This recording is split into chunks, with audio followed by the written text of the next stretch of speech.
Hello everyone and welcome back to another video from Finance and Crypto Guide. In this video, I'm going to show you how to change the language within the Paxful app. So let's get started right away.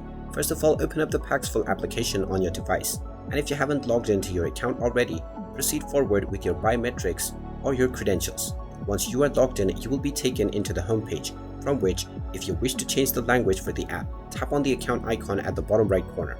Once you tap on account, you will see the language option right away. Go ahead and tap on it, and now you can choose from the list of various different languages that are available for the Paxful app. Just tap on whichever language you prefer to use, and you will be told that you will have to restart the application. Tap on the restart button, and this will restart your application, and the language will also be changed immediately. And there you have it.